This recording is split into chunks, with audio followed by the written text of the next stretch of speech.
this idea of holding my parents and the authority figures in my life accountable is something most people don't want to do, because in so doing, I also have to accept that I was hurt and that somebody that was supposed to love me and protect me didn't. And that's a hard pill to swallow when you're in your 40s, your 50s, your 60s, and you have created this life for yourself. You, me, no one was born to suffer. No one. That's not what we were born for. It is your birthright to heal and live the life you want to live. Guess what? Whatever that life may be. Whatever that life may be, it's up to you. Welcome back to my fantastic episode series with Vincent Castellanos. He is the responsibility coach. Vincent and I met through the association we were trained in as trauma recovery coaches, which is the International Association of Trauma Recovery Coaching. And him and I were both in a summit a few months ago. And we had a chance to be on a panel together at the conclusion of that summit. And we were like, who the fuck is this person? Like, we were like, wait a minute. How do I know you? But I don't know you. We just have very similar energies, very similar passions, very similar interests when it comes to helping people in service. And decided that we should not keep our conversations to ourselves. And that we should really just put them out there for all to see right now in the form of a podcast, a webcast, putting out to the universe a live event where people can come and actually see us and maybe even ask questions, which would be so much fun. Oh my God, I love Q&As. I thrive on Q&As. I love Q&As. That was such a good time. So anyway, anybody that's listening who knows someone that's looking for two very animated but incredibly well-educated and wisdom-speaking people, we are your duo. But today, we're going to talk about labels. Because as trauma recovery coaches, one thing that I think Vincent and I agree on is the term and label and word trauma really pushes a lot of people away from doing their own healing. And there's, I think, a lot of misconception and misunderstanding of the word trauma. So we're going to do a little series called Fuck the Label. And we're going to do this particular episode on the word trauma.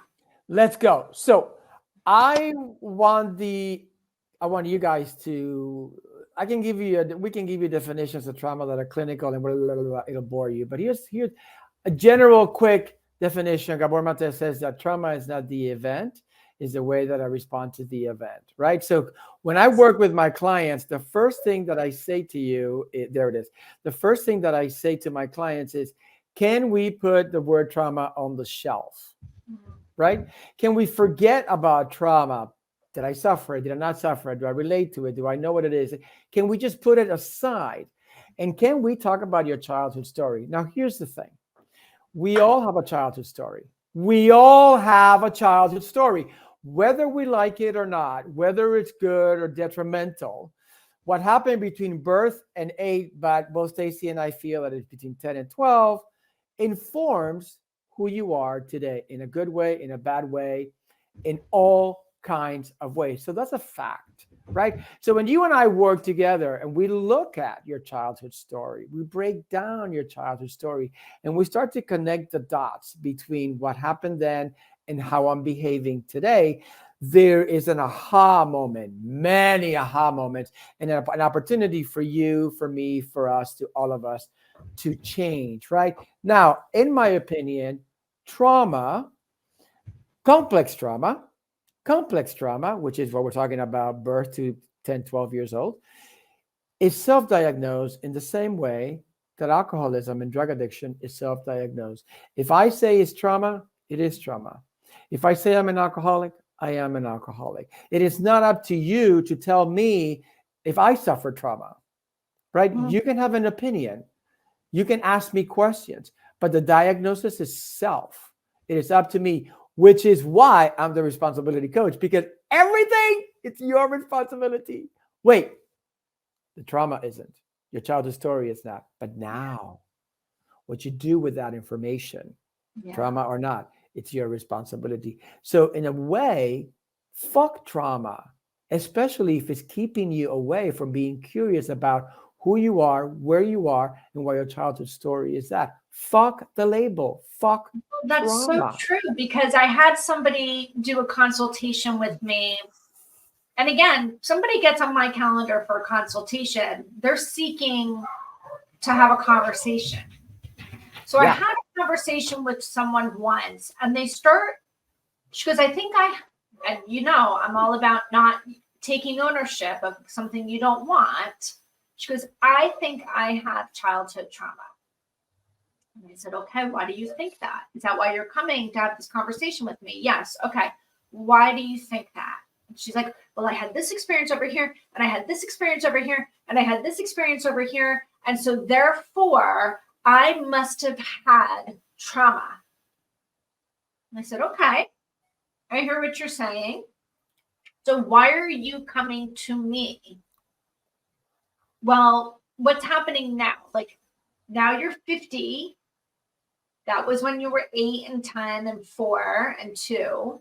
Why are you coming to me now? Because one of the things she kept saying to me, do you think that was trauma? Do you think that was trauma? And I kept saying, it doesn't really matter what I think, because Exactly. all that trauma is a word. That's all that it is. It's just a word. And the word's origin, the Greek origin for the word is wound. So did you walk away from those experiences? I love that. I love that. A psychological wound, a physical wound, an emotional wound. Did you walk away feeling like you had this wound that wasn't properly healed? It wasn't properly nurtured. Maybe it got a scab. Maybe it didn't fully heal. And now something else happened and it ripped the scab off, and it feels like it just happened all over again. Like, it's just a wound. So if we know we have all these wounds over here, and over here, you're coming to me because you're stuck in your 50s, what is it that you're stuck with? Exactly. Boom, boom, boom, boom. Okay. So yes, I'm a trauma recovery coach, but the reality is I just see myself as a coach and more of a trauma specialist. What does that mean? Me too. Trauma informed. You're coming to me saying, I'm stuck over here. I'm going to help you connect the dots so you can see in this experience, what voice and choice did you have? What did you do with the emotions there? How did you heal from that? Oh, you didn't. And now we're still stuck over here. So when people are so stuck with the label, it actually goes back to our whole episode about Madison Avenue. It's like, I was just thinking that. I want the label. I want you to confirm for me, yes, this happened. You don't want me to confirm the label. You want me to confirm and validate that this experience happened for you. Mm-hmm. So what I say to people is, you don't need other people's validation of your truth. Exactly. In order for it to be true. If you're telling me these things happened and this is how it left you feeling, there's no part of me that's going to say to you, you shouldn't have felt that way, or it didn't happen the way you think it happened. I'm not going to gaslight you on that. You probably had plenty of gaslighting. Exactly. You're telling, right. And it's part of that whole thing about the need to be validated by you, but also to be told what to do, the result-oriented mentality. Right. Is it trauma? What do I do? Give me a pill. What about discovering? What about the curiosity? What about the process, guys? Process equals success. One of the things that I tell my client, I had a conversation recently with somebody who hired an eating disorder therapist through the IFS culture philosophy model, and it didn't work for her. And so she came to me, we're talking, and she was like, I was not successful. It was not successful. And I'm like, can you please? I wasn't successful. It wasn't for me. And I was like, can I ask you, define for me success? And she was like, well, success is actually going towards something and getting it. I was like, really?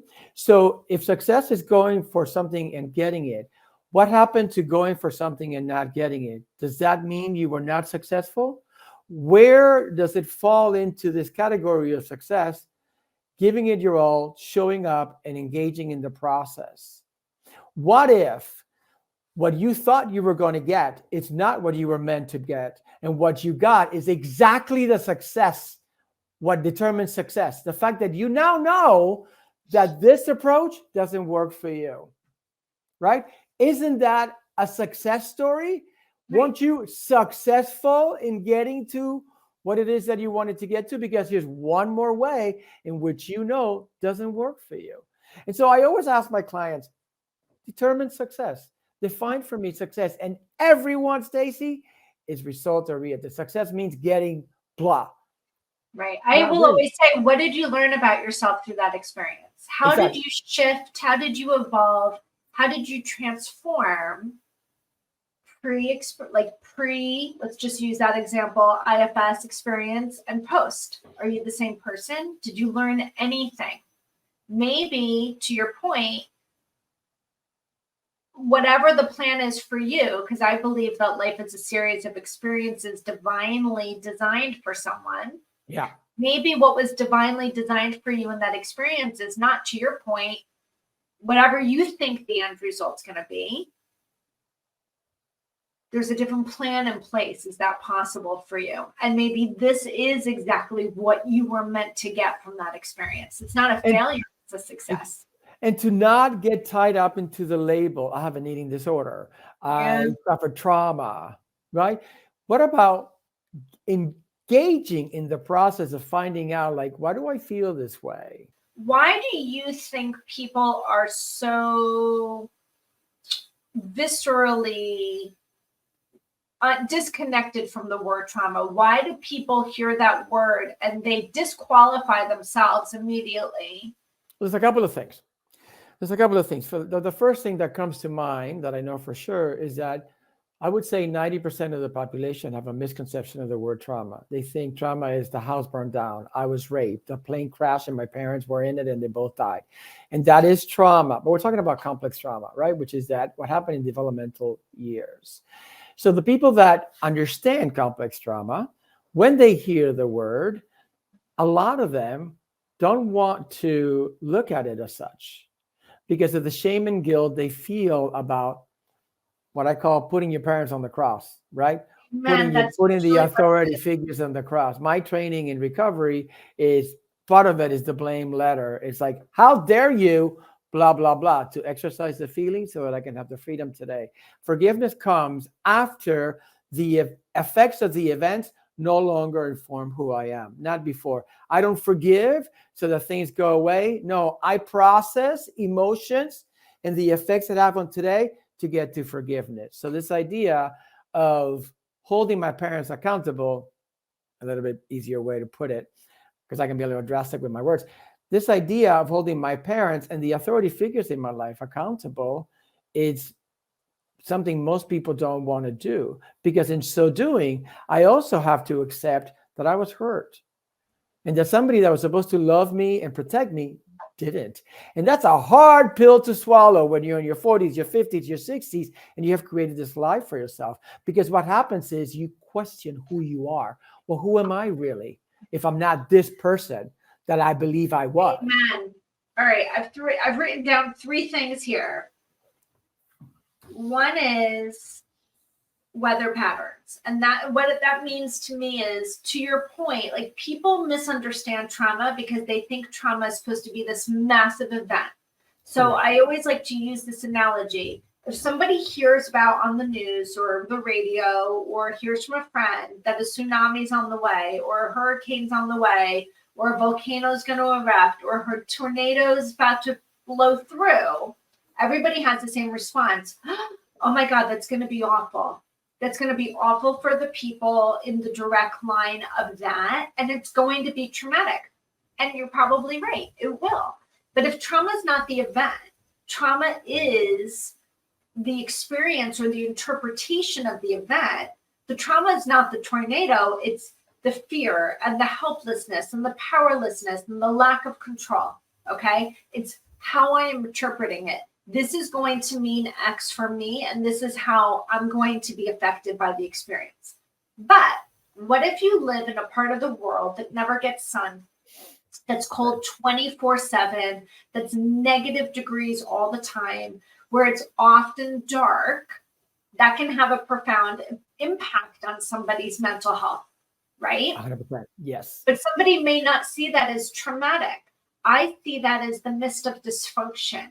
Like, nobody's supposed to live in darkness all the time and live in the cold all the time. We're not designed for that as human beings. And so I always say, when you talk about big T, little t trauma, big T, I like to say to people, think of the big T traumas as those tornadoes, volcanoes, hurricanes. Everybody knows there's going to be this massive, powerful impact on the person. But people don't think about this little t trauma, which, in my opinion, in my point of view, is anything. It's anything. It's the most pervasive. So we're talking about the complex PTSD here, this developmental trauma. It's anything that leaves you feeling unseen, unheard, insignificant, unimportant for a prolonged chronic period of time. And give yourself an opportunity to find out what it is by looking at your childhood story. Don't label it. Just let's look 100%. At your childhood story. So sometimes we use the word trauma when we're in our marketing, or we're doing Instagram reels, or we're talking to people on stages and networking events. If somebody says to me, "What do you do?" I often don't lead with, "I'm a trauma recovery coach," because they shut down. I say, I coach people who are walking around with unresolved shit, and it's still keeping them stuck in adulthood. And then they say the next thing to me, "Well, what are you, a therapist?" And I go, "I'm not a therapist. I'm a coach." And they say, "What's the difference?" Again, labels, right? And I said, "Well, really, a therapist's job is to diagnose and treat. That's not my job. My job is to hold a safe place for you to be able to start to share some of the experiences that you've had, to be able to process really what you were feeling during that time, maybe for the first time. What do we do with those feelings? How is that impacting me in a way that's keeping me stuck? And what do I want different? And how can I resolve those feelings and get to different?" Right.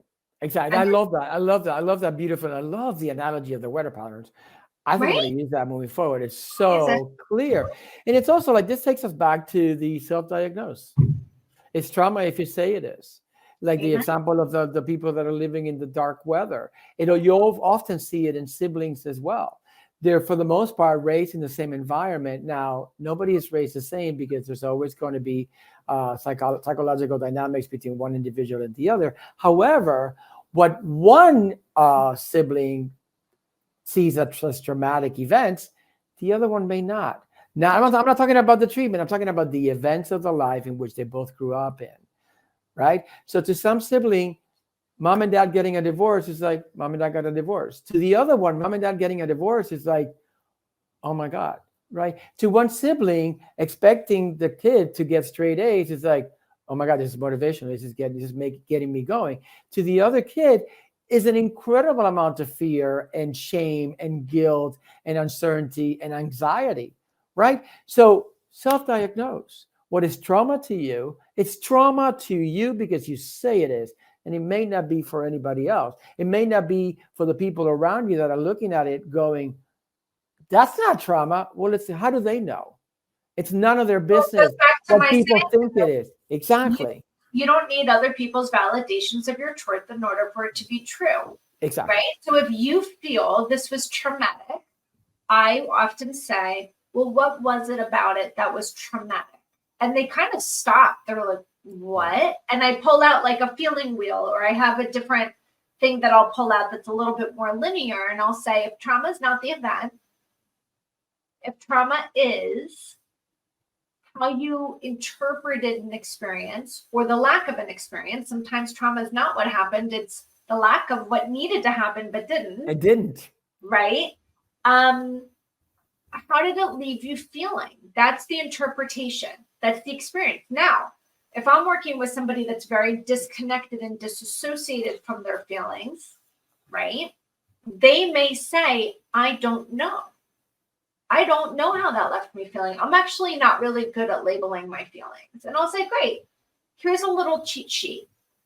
And I've laminated it. I give them a little marker and I say, take some time, especially if they're sitting here on my couch in my office, take some time, think about that event. And I just want you to check off every single feeling you can find here that you may have had during that time. Sometimes it's the first time they've ever labeled the feeling. Part of it could be because they really froze in that experience. That's it. Did. Or there's guilt and shame associated from saying, well, that left me feeling A, B, C, X, Y, Z, because no voice and choice, right? Often it involves a caretaker or a parent, and they don't want to throw that person under the bus. And that then takes me to a whole other conversation, which we won't tap into today. I love that approach. I love that approach, Stacey. What I do is I tell them, well, how did you feel? I don't know how I felt. Then my next question is, do you remember what you did? Yeah. So what did you do? And they're like, well, we didn't do nothing. Okay, so when somebody does nothing, why do they usually do nothing? Well, because they're scared. Oh, so it's fear part of the way you felt? And so we go about it that way. What did you do? What did you do? What did you do? Right? And you know, it's interesting when I give them this little cheat sheet, or I'll pull it up on, if I'm doing a Zoom session, I'll do it up on Zoom. And then I just give them control in a little checkbox and I have them check. And then I screenshot it and send it to them when they're done. At the end, I'll say, okay, so what I'm hearing from you is at the age of 6 years old, this thing happened. It left you feeling X, all these one thing, 10 things, however many there were. What did you do with those feelings? And most people say the same thing. Shoved them down. And then I say, is there a situation that's happening in the last year or two that is similar to that? And what did you do then? So then now we start to connect the dots like, oh. And I often go one step further and I'll say, okay, so you shoved that down, which maybe made sense. Maybe you could have been pre-verbal, by the way, and there was no way to express it other than having a tantrum. Or maybe you didn't feel like you weren't allowed to express your emotions, or you didn't have a place where it was safe for them to go to. So I'll say, okay, so you were 6 years old, you have all these feelings, you shoved them down. What did you choose to believe in that moment? To stay quiet? Yeah. To stay small? Okay, so is it fair? I have another cheat sheet. It's my core beliefs cheat sheet.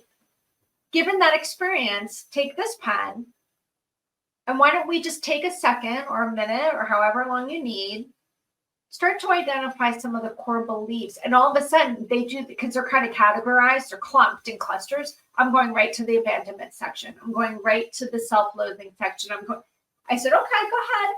And the moment you can give somebody some language for the first time. Correct. And you can grant them the safe space to gain radical awareness for the first time, they can never fucking unsee it. Exactly. You can't unlearn what you learn.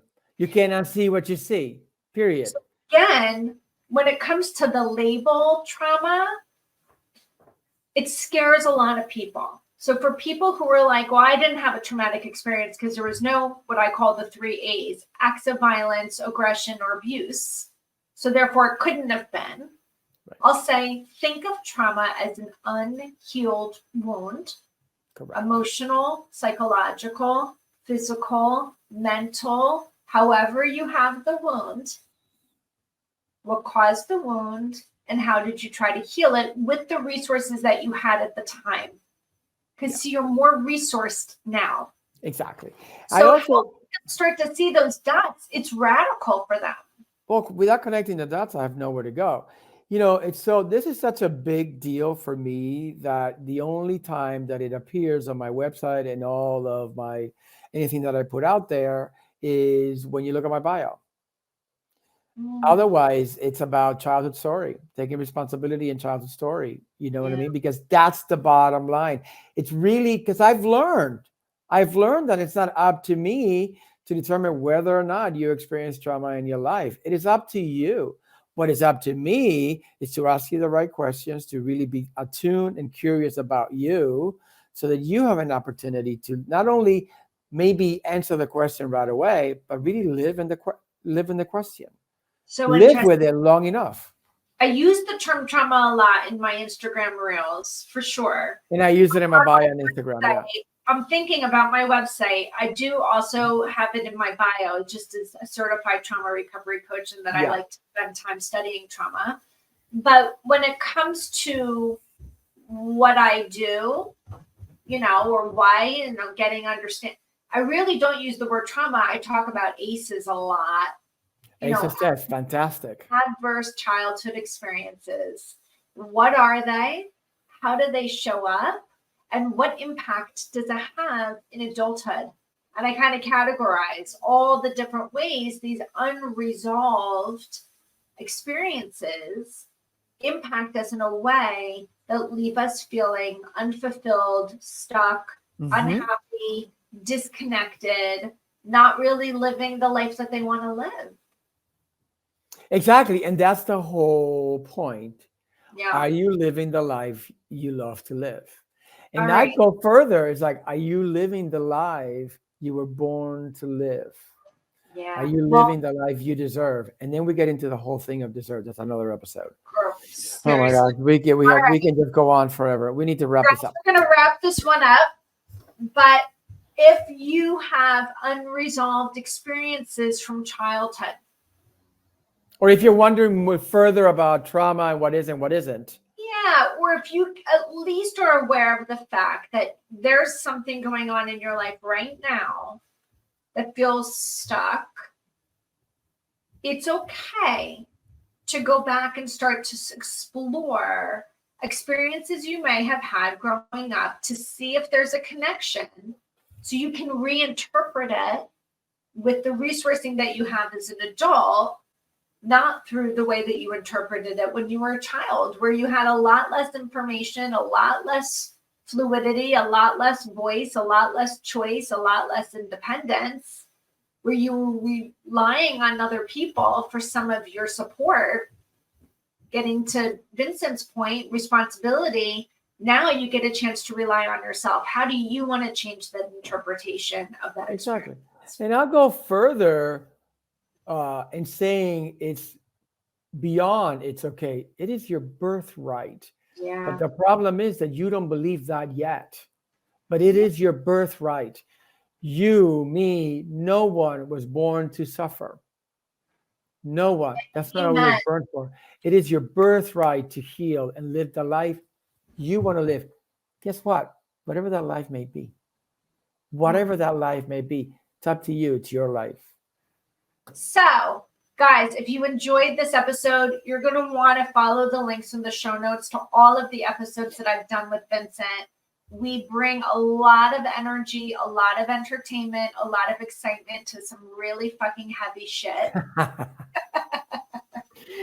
And we're very happy to do it. So, what I want to know from people who are listening is, what would they like us to talk about? And also, Stacy, do you guys want to sit in a room with us? Yeah. Do you want to see Stacy and I go at it, having these conversations live, where you have an opportunity to be a part of the conversation? Do you want to have an opportunity to ask us questions live? Do you want an opportunity, without having to pay our rates on an hourly basis, to answer questions of places in your life where you might be questioning where you are today?